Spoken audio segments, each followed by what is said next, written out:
Friedrich nació el 15 de octubre de 1844 y murió el 25 de agosto de 1900. Fue un filósofo, poeta, músico y filólogo alemán más importante y más influyente del siglo XIX. Realizó unas críticas hacia la cultura, la religión y la filosofía occidental mediante la construcción de conceptos diferentes de esta, basado en un análisis de actitudes morales hacia la vida. Si bien hay quienes sostienen que la característica más importante de Nietzsche no es la cómo manejaba la temática, sino el estilo y la sutileza que lo hacía, dando así un pensamiento nuevo en el siglo XX. Nietzsche dictó clase a sus 24 años de filosofía en la Universidad de Valles. Debido a esto y a sus problemas de salud, se tuvo que renunciar en 1879. Nietzsche, con problemas de salud y mentales en 1889, es reclutado en clínicas psiquiátricas sin que jamás se recuperara con ayuda de sus familiares, dando que el 25 de agosto de 1900 Nietzsche muere en Weimar.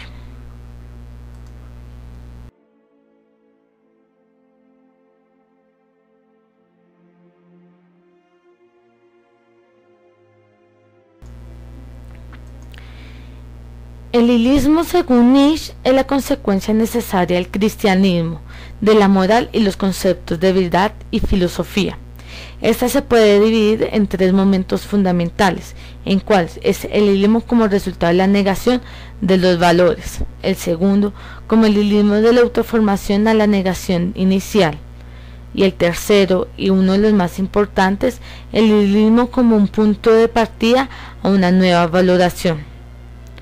Este también se puede dividir en un nihilismo pasivo y un nihilismo activo.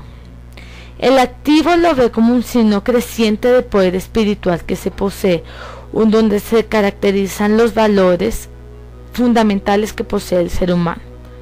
Y en el pasivo, el nihilismo lo describe como una descendencia o un retroceso del poder del espíritu, de sus desconscendencias de la muerte de Dios. Para aclararles la muerte de Dios, lo primero es decir que para Nietzsche predicar de esto no quiere decir que Dios haya existido y después haya muerto, sino que nunca creyó en su existencia, y en sus tesis simplemente señala la creencia de Dios ha muerto. Uno es la relación entre el Dios y el hombre. Entre los dos, los autores consideran que Dios no crea un hombre, sino el hombre a Dios. Esto quiere decir que el hombre tiene un ser superior. Segundo, el razonamiento de la creencia a Dios. Para Nietzsche sirve también que las principales invenciones del mundo religioso son dar consuelo a los hombres, a las miserias y el sufrimiento. Lo mismo decía Marx. Pero la creencia de Dios es una consecuencia de la vida de los descendientes, de la vida incapaz de aceptar el mundo de sus dimensiones trágicas. Parece apelar la motivación psicológica, idea de un refugio para lo que no pueden aceptar. Y en sí, la muerte de Dios, Nietzsche considera que estamos en un acontecimiento actual. No explica las razones históricas que han dado lugar a la creencia de Dios, ni ha dado lugar a los descritos, pero puede identificar que estamos a tiempo histórico y clave en que él asistimos, es necesario un final. Para esto, el concepto de Dios se refiere, para Nietzsche, que Dios es una religión, particularmente del cristianismo, por lo que también es aquello que puede surtirle y puede de una realidad de Dios instalar. Todo aquello que sirve de los hombres para dar un sentido a la vida, por todo que siempre, embargo, como realidad absoluta de un análogo de Dios. Las consecuencias de esta muerte es hacia la religión cristiana. No hay ninguna superación de la religión indispensable. Y para Nietzsche, con dicha muerte podemos vivir sin lo absoluto, con la inconsciencia de divinir. De ahí que la muerte de Dios sea una condición para la aspiración del superhombre.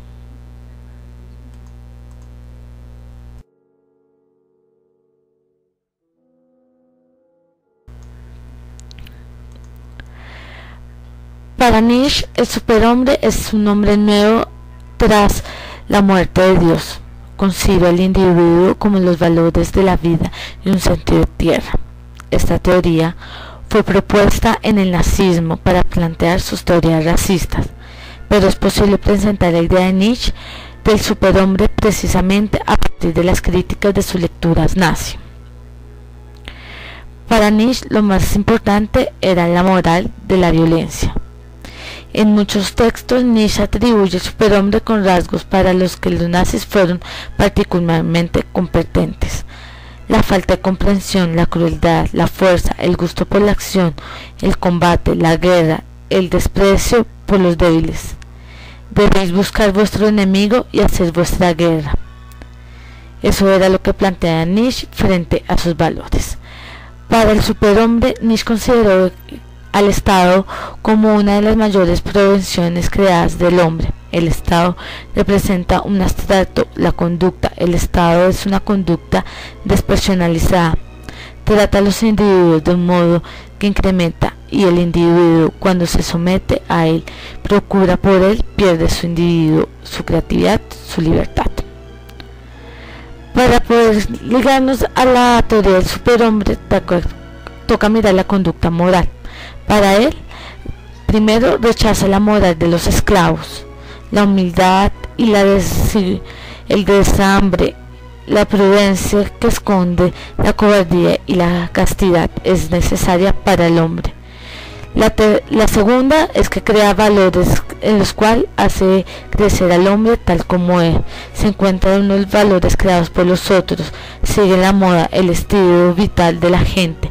El primer rasgo de superhombre es el suficiente para decir que es superhombre.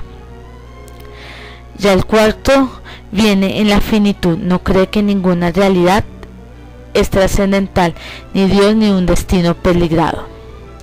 El alma y la intensidad de la vida, la conclusión. Le gusta el riesgo, las nuevas experiencias. El león representa al hombre como el crío de una inicidad activo que destruye los valores establecidos por la cultura, el estilo occidental.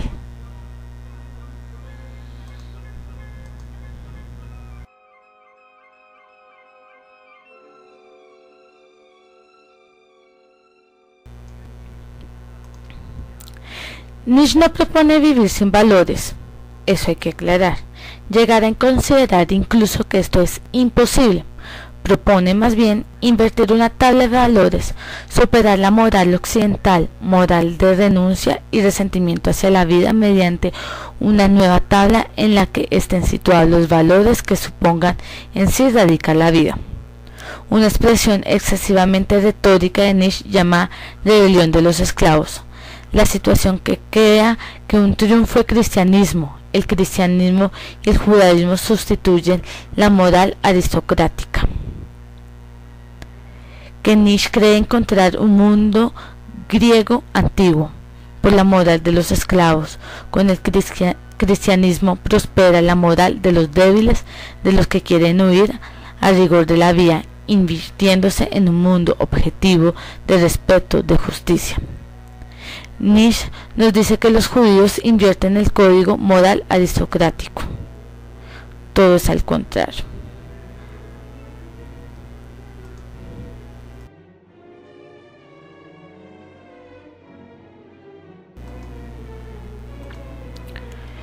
Esta es una de las tesis más extrañas de Nietzsche, particularmente porque parece una contrariedad del mundo dominante de interpretar la sucesión y el acontecimiento. Una de las siguiente o otra, una está siguiente, a las que quedan del pasado son irrecuperables. Fijemos en el lance de esta afirmación.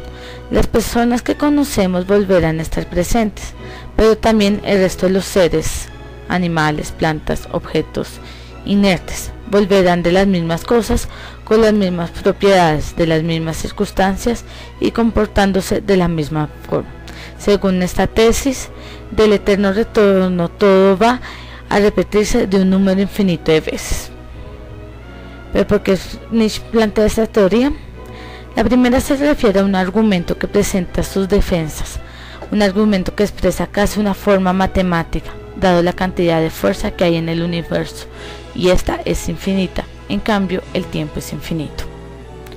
Sin embargo, es posible entender que también la tesis nietzscheana del entorno y retorno como una expresión de la máxima reindividuación de la vida, como una hipótesis necesaria para reivindicar radicalmente la vida fugaz del nacimiento. Durante la muerte no hay en ella nada permanente.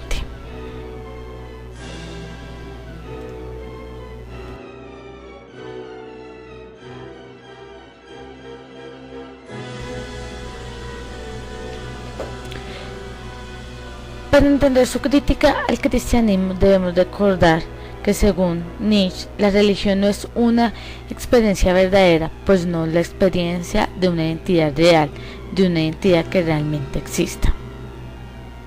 Nietzsche considera verdadero ateísmo y falsa todas las creencias de lo sobrenatural. El afán de ocultar las dimensiones trágicas de la existencia, Nietzsche se enfrenta a los siguientes elementos de la religión cristiana. Primero, la manifestación cristiana. Nietzsche resume la concepción del mundo propio del cristianismo, indicando que esta religión es platonismo para el pueblo. El espíritu que anima el cristianismo es exactamente el mismo del ánimo de Platón. Es decir, todo lo que dijo Platón es exactamente los fundamentos del cristianismo. El cristianismo no añade nada esencialmente nuevo de la filosofía platónica, como ya lo hizo Platón. El cristianismo presenta una excepción de la realidad. Por un lado, el mundo verdadero, eterno, abocado a la muerte e imperfecto. Segundo, es la moral cristiana. Los cristianismos triunfan de una moral dedicada de valores propios de los que llama Nietzsche moral de esclavos. Los valores de la humildad y los sometimientos, la pobreza y la debilidad, la mediocridad. El cristianismo, según Nietzsche, solo fomenta los valores mezquinos del ser humano. Con el cristianismo se presenta también una de las ideas enfermizas de nuestra cultura, la idea de culpabilidad, de pecado, de lo que solo puede huir la afirmación de la inocencia de venir. Tercero, la influencia perversa del cristianismo. Con el triunfo de la religión, todos los pensamientos occidentales quedan vicinados en un punto de vista. Es corruptor de una filosofía europea. Esta lleva en sus venas la sangre de los teólogos. El 4. La valoración de Jesús.